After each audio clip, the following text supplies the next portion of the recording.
Hello, everyone. My name is Hongxu Zhou. I'm very happy to be here to present our research. And I'm currently a PhD student in the Department of Agriculture and Biological Engineering, UFI. I also work in the Illinois Sustainable Technology Center with Dr. Wei Zheng. And today, our topic is remove of pharmaceutical and personal care products and nutrients from contaminated stormwater using a two-stage denitrified bioreactor, biochar adsorption system.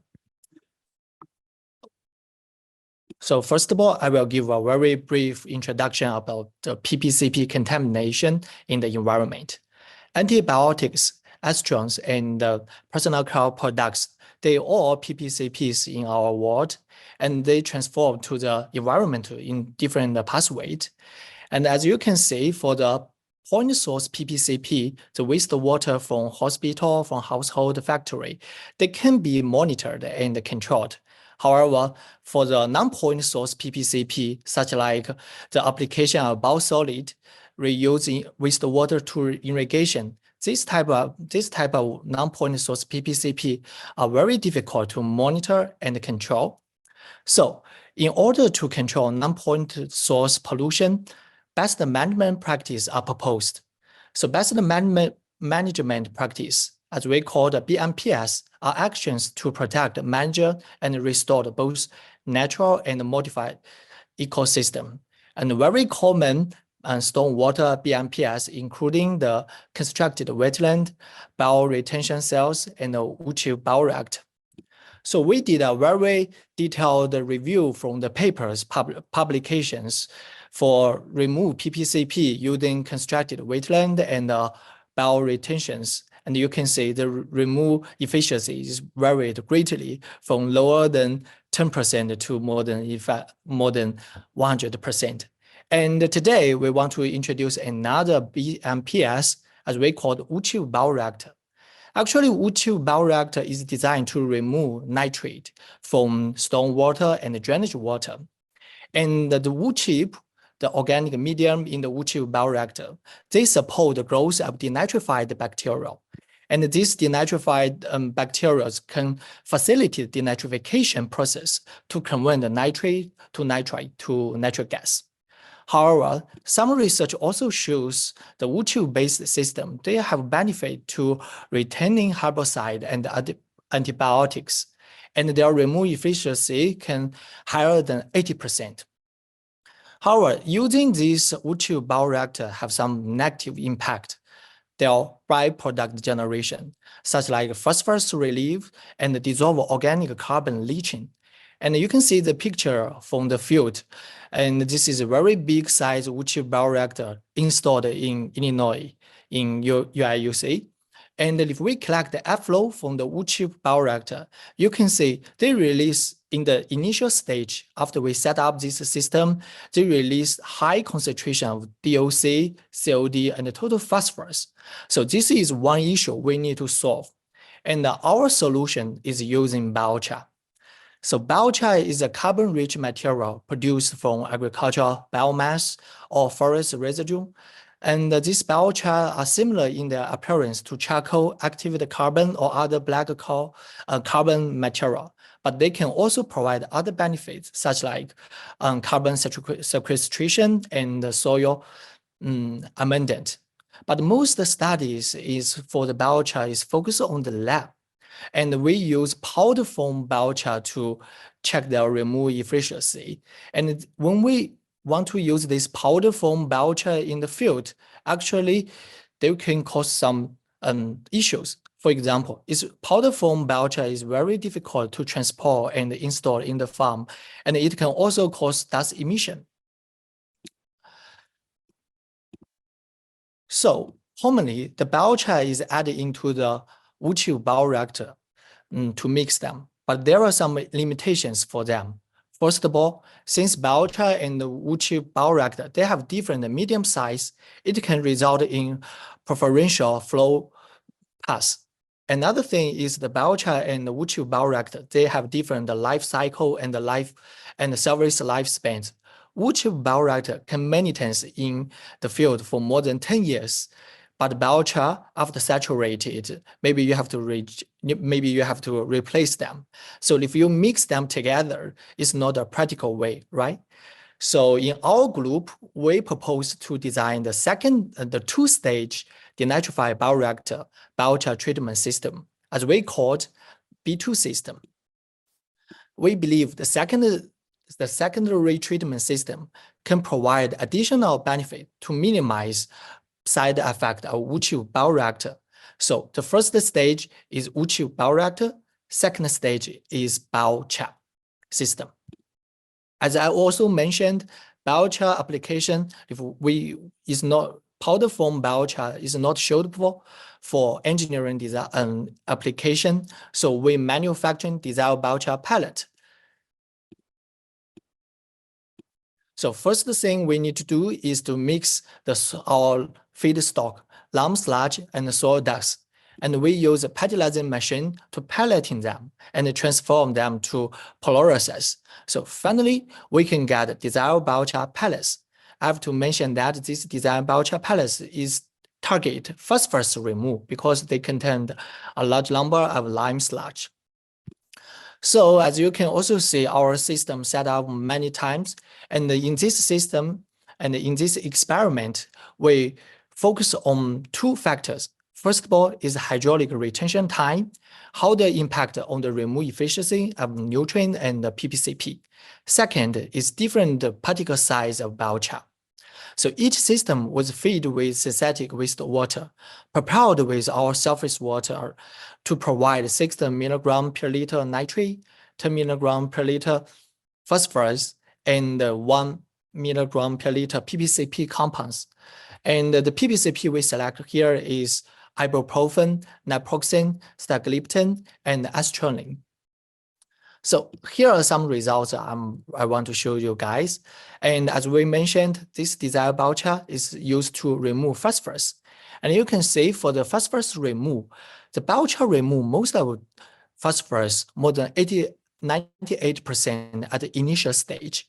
However, the longer hydraulic retention time tend to improve phosphorus removal efficiency through the whole entire experiment. And we also found the small size biochar can provide significant greater phosphorus removal. But this is not for nitrate because our biochar is not target nitrate removal. And for the nitrate removal, bioreactor actually remove most nitrate. And the nitrate removal significantly improved based on the hydraulic retention time, and the longer hydraulic retention time can improve the nitrate removal efficiency from approximately 22% to more than 90% if we increase the hydraulic retention time from 1 hour to 24 hours. Since the biochar doesn't remove nitrate very significantly, so the biochar size has no significant differences.